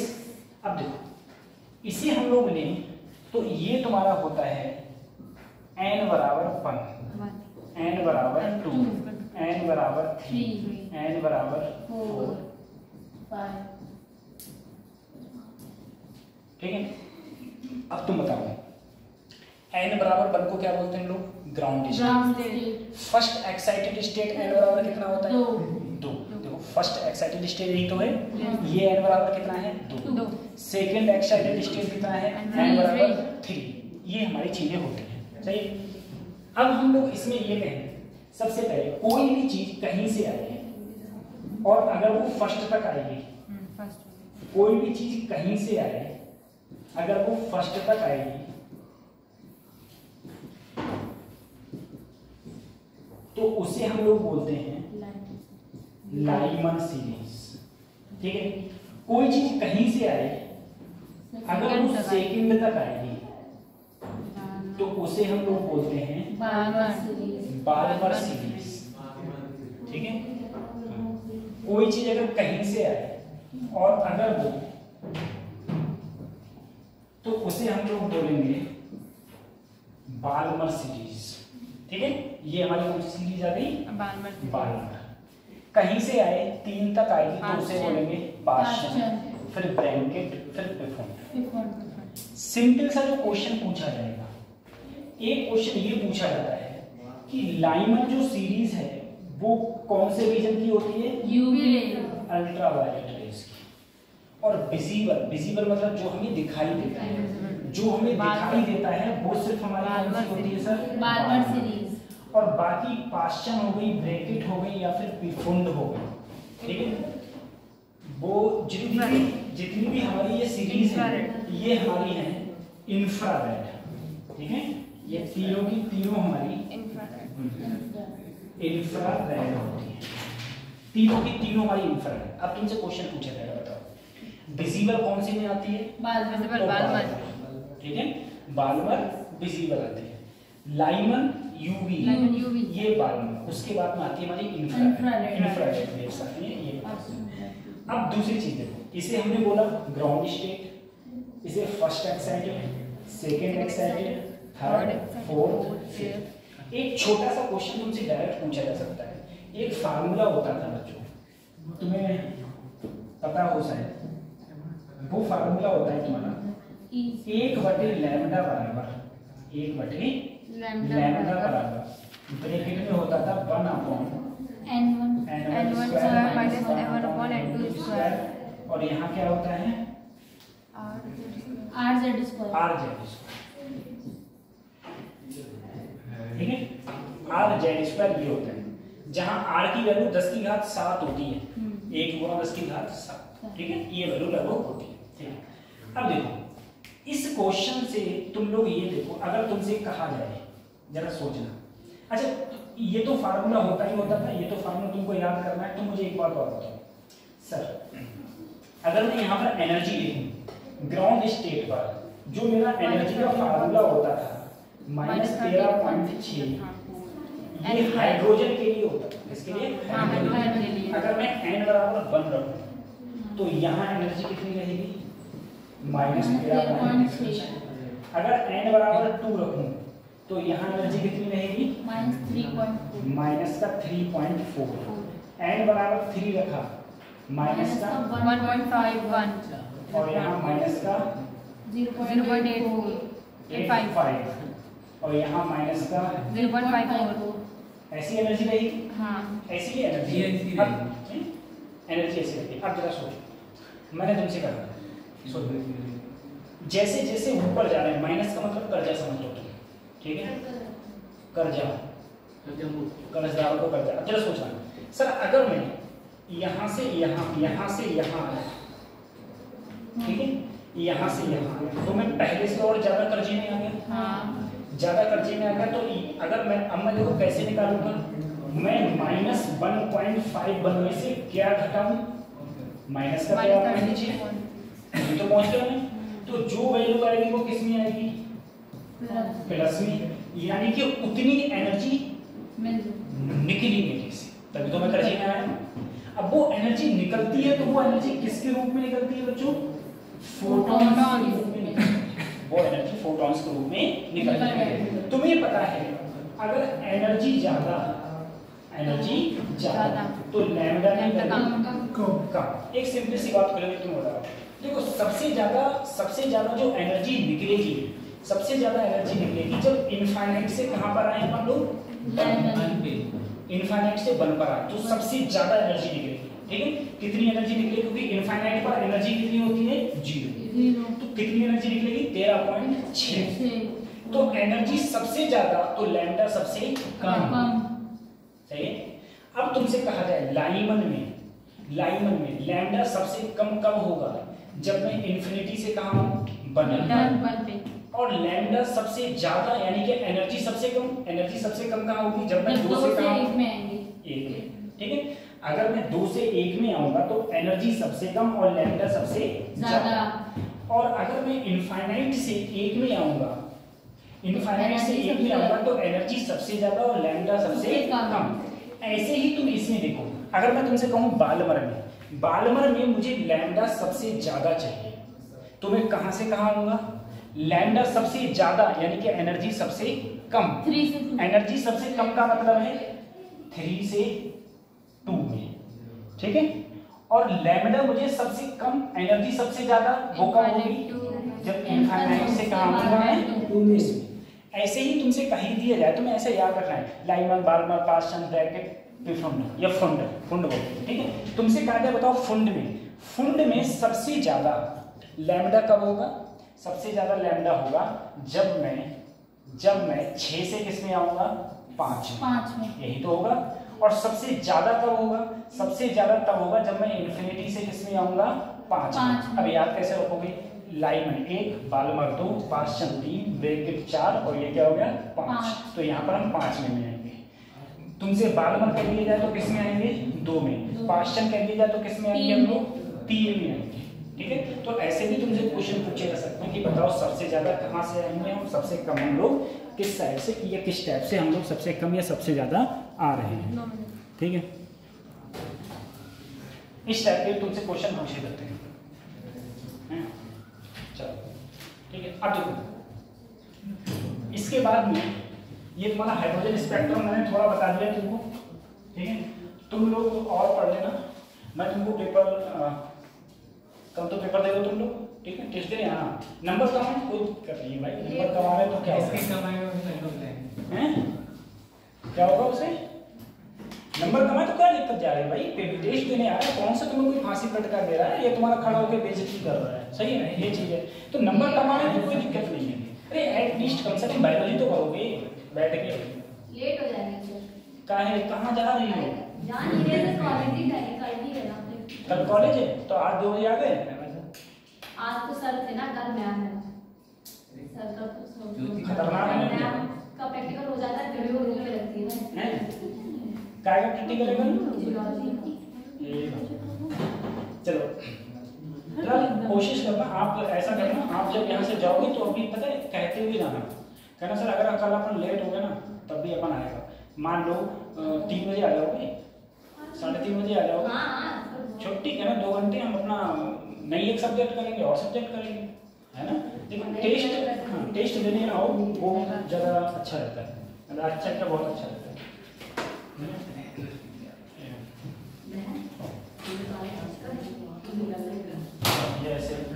ये इनसे कट होगा सब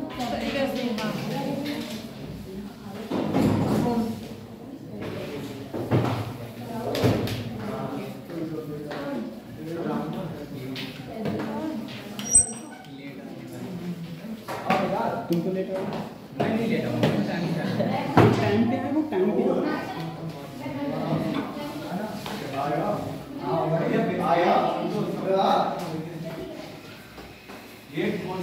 खोलो अपनी सब्जी,